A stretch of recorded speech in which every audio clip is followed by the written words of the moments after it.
From our previews, we know from you guys that this new Audi, the all-new Audi Q2, will be very polarizing, love or hate. You have to decide today, because we'll present you this car in exterior, interior and the driving experience on Autogefühl, your #1 resource for in-depth car reviews and your #1 community to discuss cars with Thomas. So we're going to cover all of the details of this car. How does it compare also to other, for example, the Q3 or the A3? How does it sit inside the model lineup? How much space is there inside? And what about the infotainment system? And what about the style? Because that's probably the most important aspect of this car. We'll explain you everything about that in Autogefühl in full HD, full screen and full length. Let's go.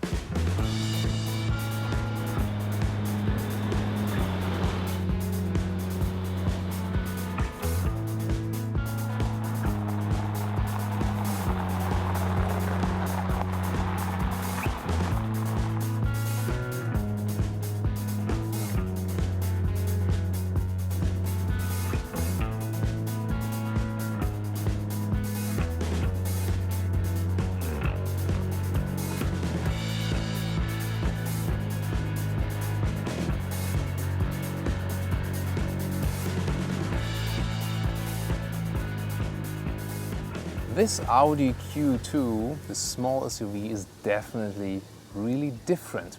And this is because new Audi head of design Marc Lichter wants to put his stamp on his first all-new car. The A5 Coupe was still from the designer that was, the guy before that was in charge. Now Marc Lichter is in charge and he wants to put something new. For example, the single frame grille from Audi is now this polygon form.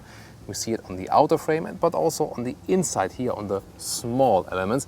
And we will even see something of that on the inside. Also this new design of the headlights and of the LED daytime running light signature is different.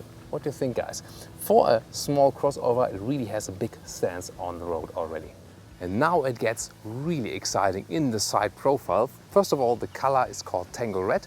I will soon also show you some more colors. It's the S-line exterior package, and that means that the wheel arches are here also painted in vehicle color. It looks a little bit strange. You see that the basic layout of the car is directed in a way that this would have the contrasting black. I will also soon show you that. 16-inch alloys we start, 17, 18 here, 19 would be the maximum. The total length of the car, 4 meters and 19 or 13'7". And to compare the lengths, well, it's also 19 centimeters shorter than an Audi Q3. That's the basic difference to the bigger brother. And also 4 centimeters shorter even than an Audi A3. But it sits on the same platform, the so-called MQB platform for the short models in the Volkswagen Corporation. So where does it really reside? Well, yes, below the Q3, and also price-wise it's 5,000 euros cheaper than the Q3, but not cheap in a general sense. It starts about 23,000 euros, at least in Germany, taking this as a reference, with the 1-liter engine with 3 cylinders, and easily gets way higher here in the S-line, bigger engine. Well, this one's only front-wheel drive, but you can also get all-wheel drive, S-tronic, DCT. Then you can easily get this car 35, maybe even close to 40,000 euros, and that will be very expensive then. And the most prominent part is really the C-pillar here, covered in plastic and in a different contrast color, most of all here in this silver. This is really contrasting every color there is available, and I think it spices up the exterior, of course, especially because the Audi design, they have a very good design, a very stringent design, but sometimes people say it's too boring. Here maybe, as a lifestyle small crossover, this could spice it up a little bit, so I want to hear your opinion, of course. And another interesting design detail is that the design on the height of the door handles goes up a little bit, and then, it's here like a little bit cut out that forms another area right here. I wouldn't really say it's beautiful, but it's different. And the rear even pretty strong for such a small car. Here in the S-line we also got this, lower part which has another contrast, and always very remarkable that on both sides you see the side silver contrast even until the rear of the car, and more angular shapes here or polygon shapes with the tail lights. So no round structures we see quite often with small crossovers. Here, we have a different design approach.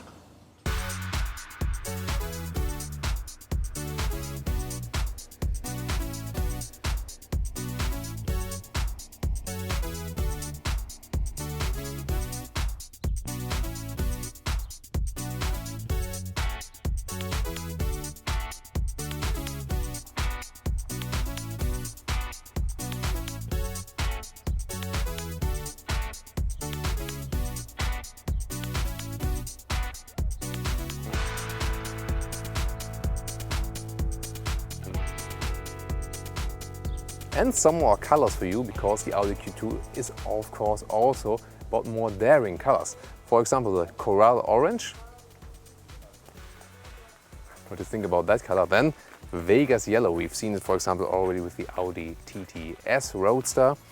Really strong color. And my favorite one, we have the running back of Thomas Blue, but here it's indeed called Ara Blue. A very beautiful, very strong blue color, also with a sparkling effect.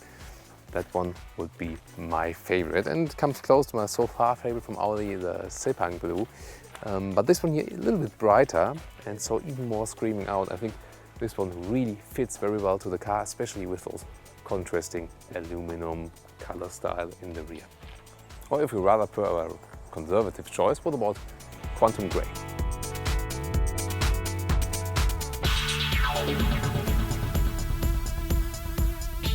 Or in white. Here in this case then, the contrast at the wheel arches have the biggest contrast then between white and black. And some more alloy choices. These ones here also 18-inch, but in a different style. No two color, just one color. And this one is a set of 17-inch, still big enough for the car, I think. And also, if you look a little bit more above, you can also get this contrasting wheel arch frames here, to go a little bit more into the crossover style.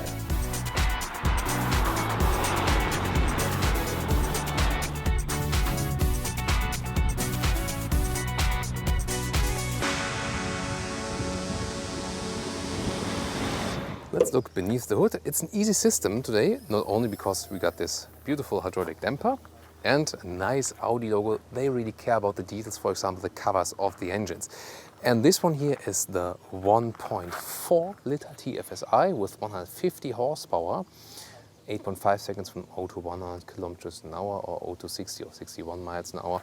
And what's the basic engine lineup? So you got the petrol engines and the diesels, and now you got some nice figures you can really very well remember, because horsepower figures is always 116, 150 and 190 horsepower. For 2 liter TDI, that's the top diesel, or 1.6 liter TDI, then with 116 horsepower. Or here with the petrol engines, it goes from 1 liter with a 3-cylinder. This one then with 160 horsepower, then this 1.4 liter, 150, or the 2 liter TFSI with 190. So again, to remember, 116, 150, 190 horsepower, diesel or petrol engine, and then some different displacement figures as well.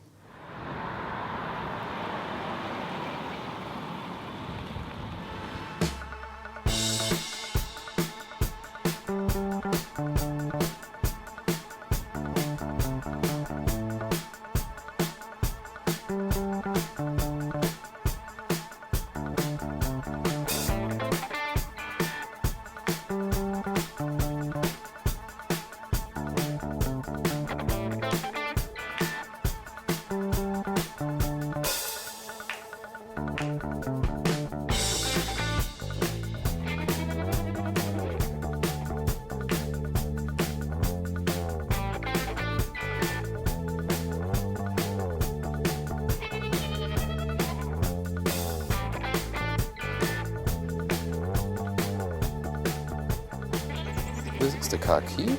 See here, you can also flip it out, but usually you don't need it. There's also a keyless function available. You can press the door handle then you can open it, and also solid door closing sound right here. And first look inside. This is here the S-line, so the sporty line. There will be either a design direction or a sporty direction, so you can go in both directions as for the features.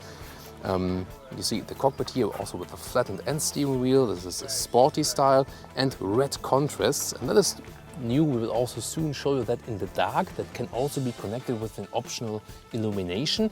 This vehicle does not have it, but we'll show you another vehicle that has the ambient light. Then, for example, inside of the doors we see those contrasts here, again with red contrast stitches also. And this is also the scheme of the all-new Audi Q2, that you have those lot of color combinations and, for example, also fitting to the exterior design or color of the car. And then if we get inside, you can see here that this is an S-line. It's a cover on the lower part. And those sport seats, those are not the standard seats. The sport seats, they have more support at the side, for example. And here with the option of Milano leather, a couple of €1,000, no one would go for it. Still, they equipped the test vehicle with it. Just go with the standard seats, then you will have nice cloth variations as well. And let's get inside.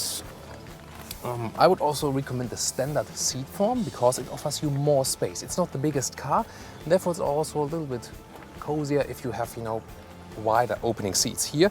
Well, for sporty situations it's better as you have more support at the lower part and also at the side part. But if you're also a little bit bigger than me, then it might also not fit that well. So those sport seats, they're quite slim. If you're a little bit bigger or wider, don't go for the sports seats. Control is manual up and forth. There's just an electric lumbar support. Everything else here also with pumping up your DJ, everything manually done right here. The steering wheel can also be manually adjusted.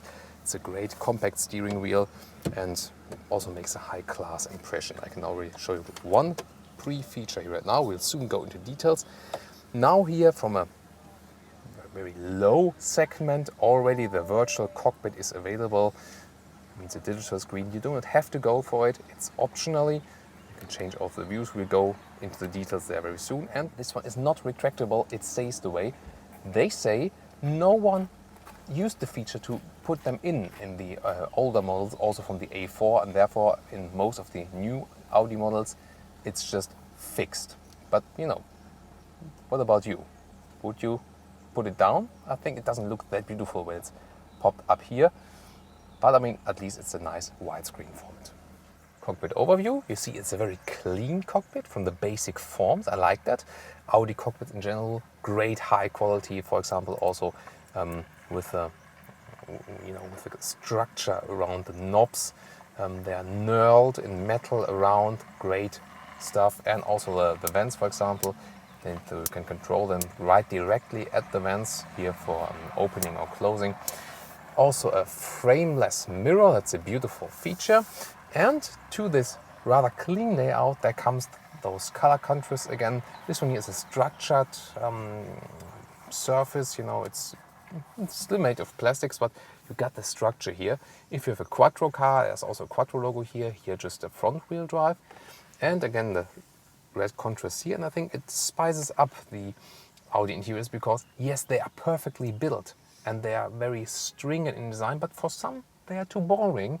And the Q2 wants to end this and say, okay, we can build a clean and very high-class design in the interior, but let's spice it up a little bit. Let's make it a little bit more joyful, and I think that works here. Or what do you think? And to show you the effect in the dark of the optional ambient lighting, you see those ones are some transparent structures right here. There's on both sides, co-driver and driver part, and also at the dashboard. And you can see here you can change the colors. 1, 2, 3, 4, 5, 6, 7, 8, 9, 10 different colors. And it's a pretty nice idea. It's a pretty simple idea, but also a new effect that we don't have any LED light strip, but really the whole area is covered. And I think it's a very clever and new idea that stresses this more joyful feeling in the interior of the Q2. Storage spaces, you see at the inside of the doors you can fit smaller water bottles. Some bigger ones would also work. Then you can see the Bang & Olufsen sound system, optionally available. I cannot recommend it. I tested it and I'm not so keen on the sound. It comes more from the front. You have to set at least the rear option that you also hear something more surround like. Then, continuing with the storage spaces, smoothly folding down the glove box, which is quite spacious. I like that. Then in the front, beverage holders, it can be a little bit close with higher bottles. Here it works still, or put your mobile phone here. The key, there's a separate space for it.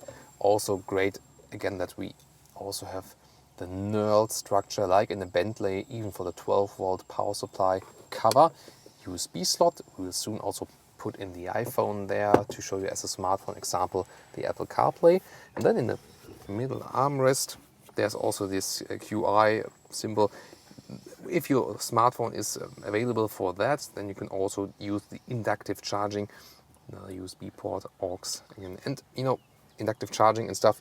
Those functions are of course always optional. And to continue here with the middle console, it's also interesting. This can be used as a touchpad. You can like write an address like A or B. That works as well. And electric handbrake. And this one here, the S-tronic dual clutch transmission, automatic shifting lever. Or you can also go for a 6-speed manual one that would also be available. Instruments, as I said, the digital cockpit, the virtual cockpit as Audi is calling it, 12.3 inch in total. It's a really impressive system, no question. But it's a question if you really need it, and it's also expensive combined with the GPS and so on. Here, for example, you see that some doors are open, RPM left, speed on the right, you can adjust it, also make the information in the middle bigger. And the middle part, for example here, 7.3 liters, our test consumption for today with this 1.4 liter petrol engine. We'll soon, of course, tell you more about that when we drive the car. Then what else? Driver assistance systems, and you can also put in the GPS right here, and then it might be useful to use the changing of the view. The Zurich Lake we are at today. Greetings to all guys from Switzerland. Really impressive stuff. Of course, the question is, do you need it while driving? That's always questionable. And also audio information. This is not my music, by the way, just to mention. And so you can do a lot with it, really. I like it. It's, you know, an eye candy, but I'm not sure if I would be willing to give the money for it, because you can also see the same, you know, in the bigger screen for the GPS. And there it is, the big screen. You can also turn it off, but it doesn't fold down. Then there's the satellite view also available. Good reaction times from GPS, and overall a very nice system. Well, if you go for the lower trims, you don't have the satellite view. Always the question of, do you want to pay it? And it's included for a couple of years, and then you have to pay extra again. Main menu is right here, and you can browse around with this turning and pressing. Again, nice clicking sounds as we are used from Audi. Car settings, there you will find, for example, here for the driving modes, we will talk about when we drive the car. And then there's this new tab function you can use also. It's nothing, it works with touch, and for co-driver maybe the touch would be quite cool. That would be cool. In vehicle settings, you can, for example, set some functions for the exterior lighting, you know, entry and exit lights, for example, like that. Here you will also be able to change the ambient light. We can also show you that very soon. And what else? Let's go back. Connecting your phone either works via Bluetooth like this. You have to switch Bluetooth on for music and also for the phone. Media, you can also just plug in USB stuff, iPod and so on. And then there's also the smartphone mirroring function available. Then we can test that one with an iPhone as well. This one, the GPS or the map directly, and as I've told you earlier, here I can use this pad at the lower console and then really just write the buttons. Always a nice feature.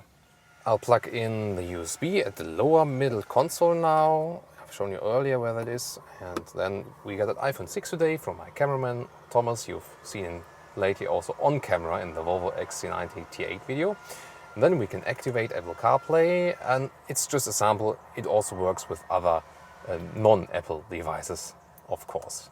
Yes, you have to agree. And then we have to allow it here as well, and then you have this interface like you have on your phone. You can go to your messages, or also use just the GPS that is inbuilt on the iPhone, like this here. So this is not the car GPS here right now. or we can check out what music Thomas is listening here, MTV Unplugged. And yeah, and for example also use just the normal functions from the phone, but we usually don't show you that for data security, because sometimes I think once I showed my telephone number by that, and I'm not doing this again. And of course you can always go back to your Audi MMI, switch that. When you're back in this menu, you can go to the normal GPS, and here you can go back to the CarPlay function. And my favorite Audi interior part is really the AC unit. I'm glad it's still separated and not like we've seen, for example, with this Touareg 3 concept or the Porsche Panamera. That's all just digital. I like it when you can control the temperature with a knob, and when it has this nice Audi clicking sound, it's also perfectly fine that you still have a knob, and it's high class, also with those illuminations in blue and red. And then you can, as I've told you in the S4 event, you can play DJ Thomas in the AC house and, you know, have a lot of fun with your personal AC experience here. Seat heating is, by the way, here on this side. The head-up display folds up here, and it's a separate glass that is folding out, and then you have this information way there, for example speed. It's not flickering in real life, it's because our camera is better in the frame rate than the head-up display.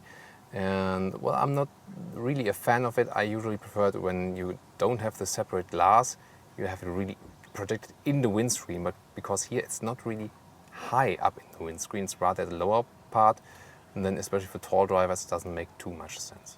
And one more interior style corresponding to the Ara blue on the exterior.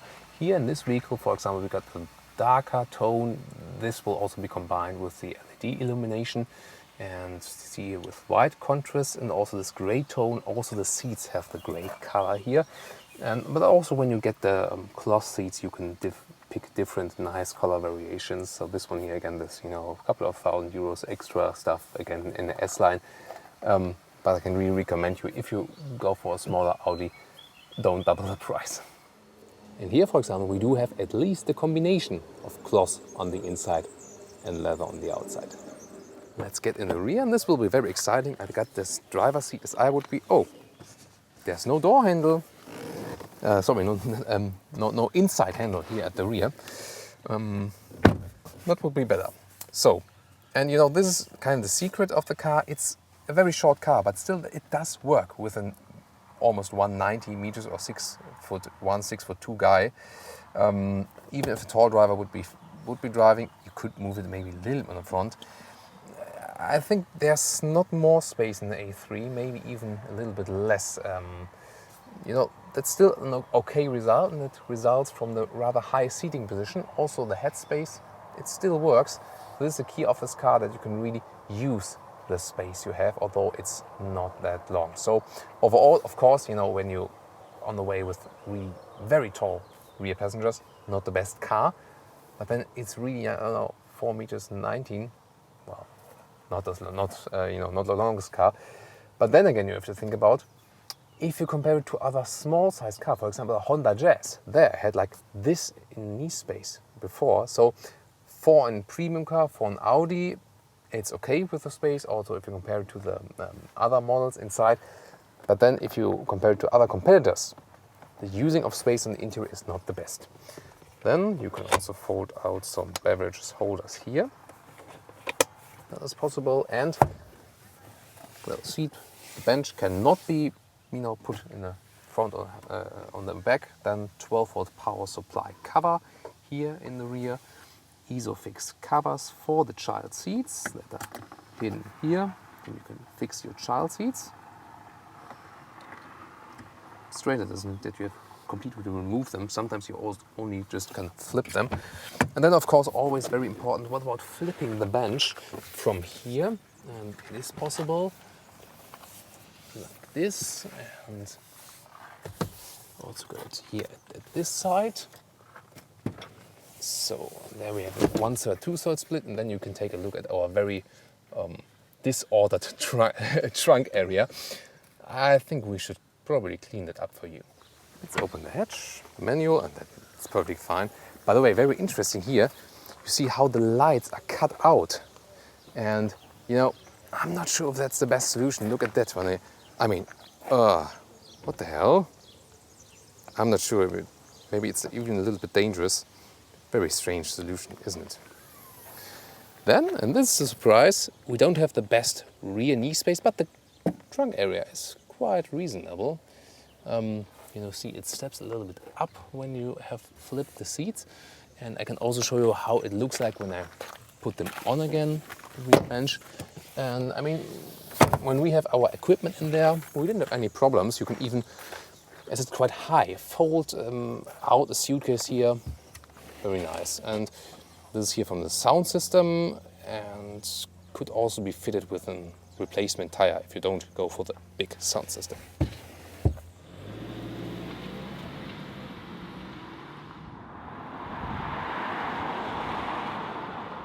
Let's start our test ride. We got the turbo petrol engine, 1.4 liter of displacement, 150 horsepower, and the dual clutch transmission called S-tronic here in the Audi. Also the steering, right after 50 meters. Make the GPS a little bit more silent. Steering wheel is progressive steering from serial equipment, and we'll also tell you something about the GPS, how that leads us. It's also important information. Audi virtual cockpit, serial production here. Sorry, not from serial production, but here in this car, it's optionally equipped. So, let's start. So first of all, the Audi Q2. What is it driving-wise? Well, it feels a little bit like a put-up A3, and that's basically what it is. So, I think it feels smaller than an A3. It is just a little bit shorter, as I've told you earlier, than the Audi A3, but it feels smaller, and maybe that's because you also sit higher. It's it's not a contradiction. But on the other hand, due to this higher seating position, you tend to have a little bit of better overview. It's not too much. It's really not this true, genuine SUV feeling. It's rather a crossover feeling. Nice Mustang GT in front of us at the moment, by the way. So that means visibility-wise, well, there's not the best visibility to the rear because the window is rather slim, but the rear mirror is frameless and doesn't block your view in any way. Looking to the sides, also all of the window lines are kept relatively slim, so it's not the best for the overview, but the windows itself, that space that remains, they are built rather steep, so that's quite okay. This rather upright seating position can especially help tall people to have a more comfortable seating position on a long-term run if you just compare it with a normal compact car, because a normal compact car like the Audi A3 are just built in this rather conservative way, and that's just the way you usually build cars. And there also the seating position is just, not as you would, for example, sit at your dinner table. Here with more upright seating position, you could also maybe just take a place at the dinner table here and then have food, and so that also promises a better long-term comfort. What I already realized when driving in the city is that this progressive steering, and that is from serial equipment for all of the Audi Q2. We've seen it a lot in the Volkswagen Corporation, especially with, for example, Skoda and Seat or VW Sport models. And you see it right here. Just a little turning of the steering wheel and I directly got the input on the road. And that means that I hardly ever have to take the hands off the steering wheel. Always a safe journey, especially in combination with the dual clutch transmission that you can get optionally for the lower and middle engines, and for the big engines the dual clutch is already combined then. And I really like it because the progressive steering helps you in the city. And it also helps you when driving sporty. So it's kind of both. It's more fun and more practical as well. You see it, for example, here it's almost a 90-degree corner, and I don't have to turn the steering wheel 90 degrees. And I think it also adds to safety because I really can have my hands all the time at the steering wheel, unless I'm like talking to you, like blah blah blah blah blah. But I'm not Italian, so I don't have to use my hands that often.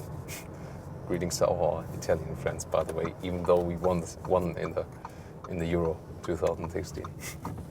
So now we get on the motorway. This 1.4 liter petrol engine, it's really silent, really refined. So we hardly hear it.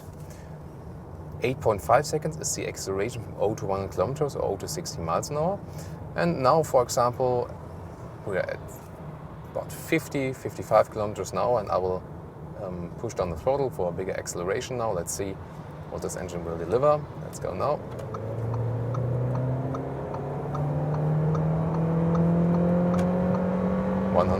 Through 110, 112.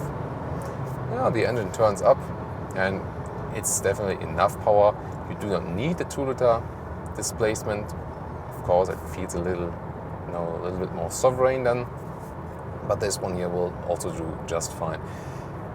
As I said earlier, there will also be the 1 liter displacement with a 3-cylinder.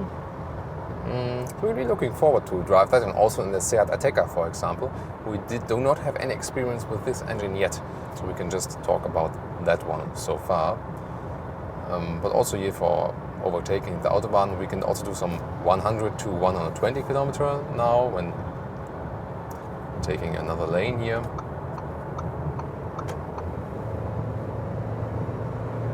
So that's it. So, I mean, not explosive, but it's definitely enough also for doing maneuvers like these on the Autobahn. This test vehicle is equipped with all of the assistance systems that are available. For example, I got the head-up display I see in the front here. And it's not really projected into the windscreen, it's on this separate layer. And that's a cheaper solution because we're in the lower segment here. But for that, it looks quite nice. We have had other systems which you are using this separate glass, and that looked very cheap. However, I'm not sure the real advantage of that because it's not placed that high. So because when it's projected directly into the windscreen, you have a better benefit as it's like more up in your view. And then the virtual cockpit, it's not a must-have, it's more like a tech feature. And for such a small car, it also raises the price really a lot. Here, you can also see that parallel on those both screens. I can see the GPS. One screen would also be just enough to see, where the GPS is leading us. Good reaction times from the GPS, and also, it just leads you away. We didn't have any problems with that so far. Also change the view of the virtual cockpit and have the really wide screen GPS in here. Then again, you can argue, does this optional available satellite view just annoy you maybe or distract you? I don't know. It looks fancy, but do I need it while driving? Probably not as well. Also here on the Autobahn, I can really have a relaxed ride with the progressive steering. Here we get some acceleration, 80 to 120.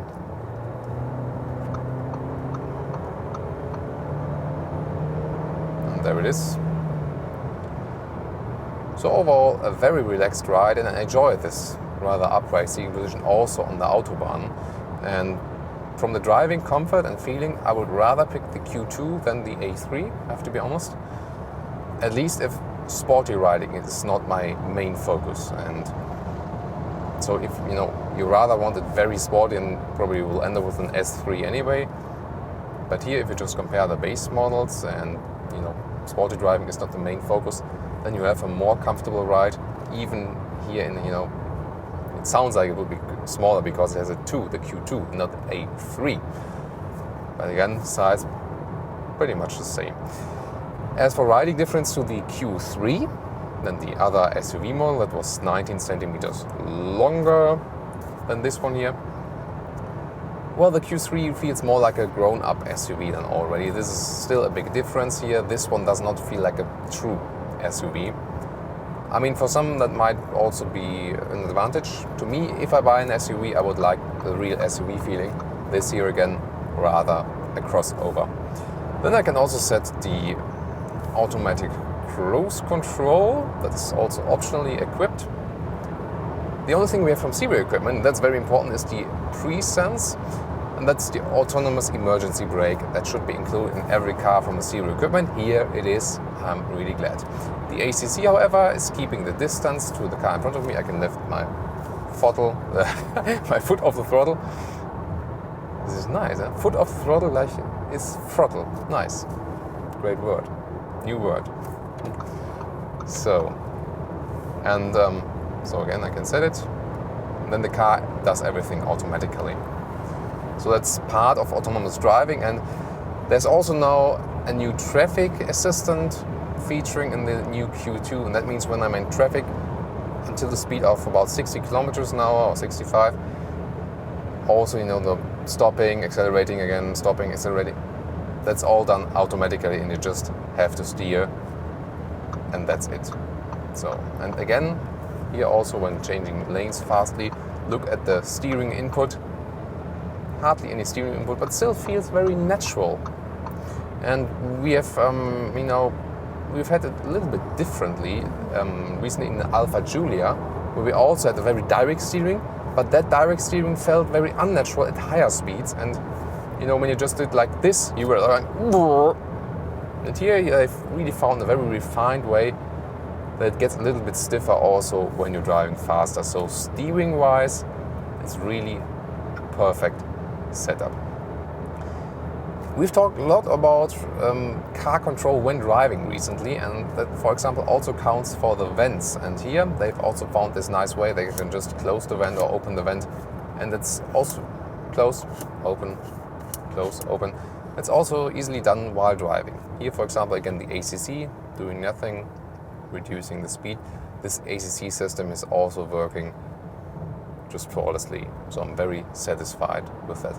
Or head-up display, I could, just leave out. It, especially for tall driver, it just sits too low. I would just pick head-up displays that are really transported into the windscreen directly. So those very refined head-up displays. But again, of course, they're also a little bit expensive. Sometimes maybe when cars were overtaking us, you could also see the blind spot warning in the side mirrors. I'm not sure if we can induce that again. It's just one lane, but maybe you've seen it earlier. Then you have this flashing light in the side mirrors. That is an assistance system that is really recommendable, definitely. Sound installation wise, this car sits higher, of course, collects more wind, so we didn't have like the best result for an Audi. We've experienced better there, especially in the higher class. But again, if you look at smaller SUVs or crossover, Audi always has a very good sound installation, and that is also playing in a good league. Then definitely you can be assured of that. So overall, it's a rather simple car to drive, easy to drive, an easy feeling, a very comfortable feeling, although it's not that tall. And I think that's also the key to driving this car, because why are more and more people buying small crossovers or small SUVs? They maybe don't want the biggest car on the outside to be able to do everything they want to do in city driving, but still they want a lot of space on the inside and also a lot of comfort. I think those classic building structures of cars wouldn't be there maybe if you just reinvent a car totally today again. And so, let's predict that very soon at least 1/3 of all new registrations worldwide will be an SUV or crossover, and I think this path will just be followed on. Then again, also the controls for the temperature is not placed too low and still easy. They can control it with a separate knob. That's nice as well. And there's also the Audi Drive Select. Here I can, for example, also set it to the dynamic mode, and here we are equipped with the dynamic dampers. The standard suspension will also do just fine. The dynamic dampers have the advantage they are adaptive, and you can, for example, when you're now in the dynamic mode, I feel the car's a little bit stiffer, has a little bit more contact to the road. Yeah, maybe heard or seen that when I'm going into some bumps. It's more direct, more feedback from the road than for sporty driving. That's nice if you want to go through some sporty corners. But again, usually you will just stay in the comfort mode or set it to auto. There's also an efficiency mode available that enables you sailing or coasting a car. It means in combination with the S-tronic engine and drivetrain are unclutched, and then the car can roll better to save some fuel, that you can make as many meters more with your initial power you put onto the road. It's also a good function, can really save you some fuel. Unless you may be going downhill, then of course it doesn't make sense because you're using the brakes then all the time. So back here again in the city, it's really a comfortable silent ride. So riding wise, this one is definitely in the top in its segment. Well, we didn't expect anything else from Audi because they really got it right with, you know, the riding setup, suspension, steering, especially sound insulation. That's where they can really play out the benefit. But of course, here, if you equip the car with the adaptive dampers, virtual cockpit and stuff, it already gets really, really, really expensive. So you have to be aware of that. Then you surely get it in the price region of a Seat Ateca, for example, which is clearly the bigger car and you can do more with it. And it already gives you the true refined SUV feeling. So the real conclusion from this car is, driving wise, you really want to have something in between the SUV and the normal classic conservative car. Not the biggest true SUV feeling, then you already have to step up to the Q3. Germany, for example, pay 5,000 euros more, but then you also got this other kind of driving feeling. But if you want something in between, also want to have the possibility to drive sporty at all times, and well, it's not, you know, a sports machine, but for a crossover, I think it is one of the sportiest crossovers, just purely based on the steering and the suspension setup, which is really making a great job in having a very comfortable but yet sporty suspension, because there are some cars which just have the very stiff sporty suspension, some which just have this very soft wobbling suspension, but here they've managed to offer both, and I think that's also maybe one of the best jobs they've done with this car. And one more for you, the traffic assistant I was talking of. So I do nothing right now, and you know, we're stuck in traffic, and the ACC, I got it activated with a set button left next to the steering wheel, and now the ACC is realizing, okay, that's traffic and I have to do nothing. We see we got this stop and go traffic. Now car is accelerating smoothly again. There's no overtaking of the steering here with an, you know, active steering pilot. But I mean, that's already helping you. So you can relax in traffic then, maybe just control the steering wheel just a bit.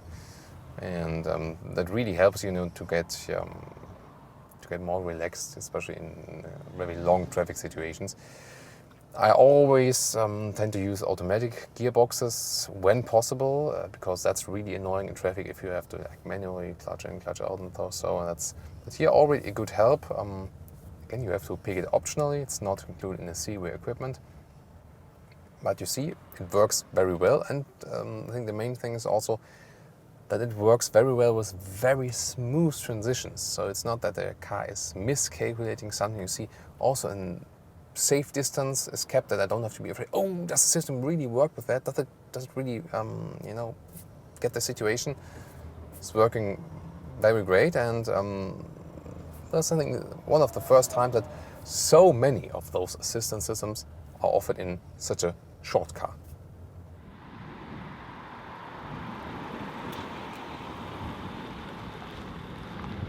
And now the conclusion, all new Audi Q2. So what about you? Love or hate? Put me that one in the comments. For me, it's definitely not my most favorite car from the exterior design, but what I really love about this car is that it's the fact that it's polarizing. And I think it's great that they freshen up a little bit from the design, because, you know, all of the Audis, they are just so much alike from the exterior design. They're nice from the exterior design, but you can sometimes not really differentiate those different models anymore.